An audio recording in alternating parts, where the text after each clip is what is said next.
make easy, creative time-lapse movies to show change in ArcMap 3.1 and Windows Movie Maker.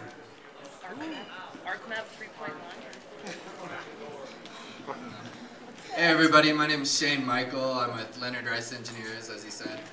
Today I'm here to talk about how to make a quick and dirty time-lapse using Windows Movie Maker along with exported JPEGs from ArcMap or whatever your software source is. This is not a groundbreaking idea.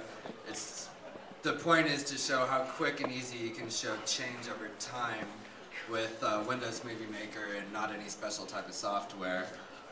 So don't get too excited out there. I first came out with the idea in my Intro to GIS class, and I wanted to show average vegetation growth in southern Florida.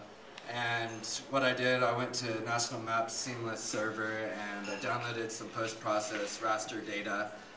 And basically I just put it in order by a sequence of years and made a time-lapse out of it, and the result is really choppy, it's unsophisticated, it might not be something you want to show at a presentation, but at a presentation like this, I'll show it anyway. The point is to conceive how things change over time. A lot of times GIS guys and gals who want to see how something changes over time at a specific location.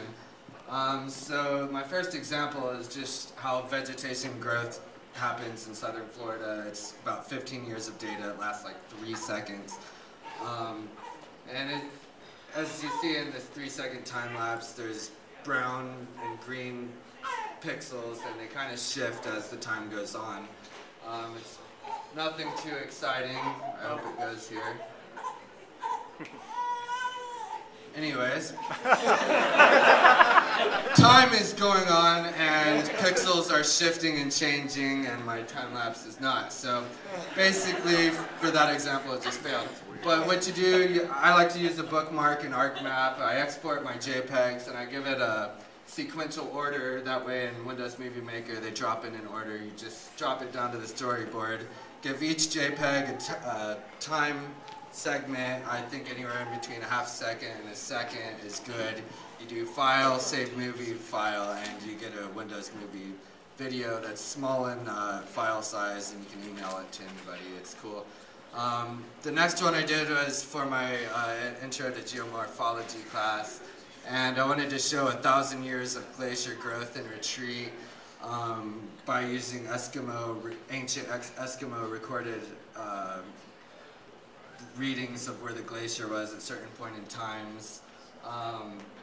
So by using this method I was able to show 1,000 years of data.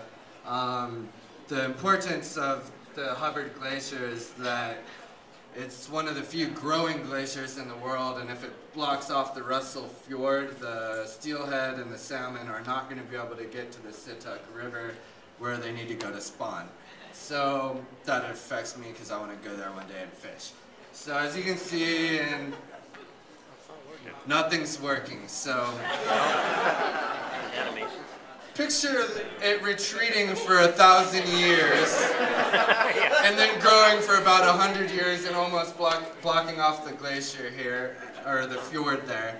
And I could see that in the next 100 years it might be blocked off. The next one I did was for the Denver Basin Economic Analysis that my company did. We wanted to see how economic is it to drill your well in any of these 4 aquifers that are listed up here.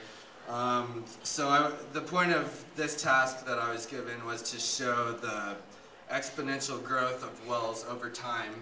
And so I broke up the past 120 years into a sequence of 12 frames or so, and I had a running total. Dots are popping up here. That's weird. It was working before, I promise. But anyway, this was the final result. This is 2010, and it started out with 0 in the pre-development time period. And you can see the exponential growth of wells over time in the 4 different main aquifers under the Denver Front Range area.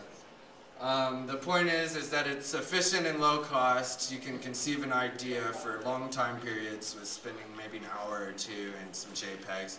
You don't need any special software. You can use screenshots in Google Earth or any other open source software. Any questions?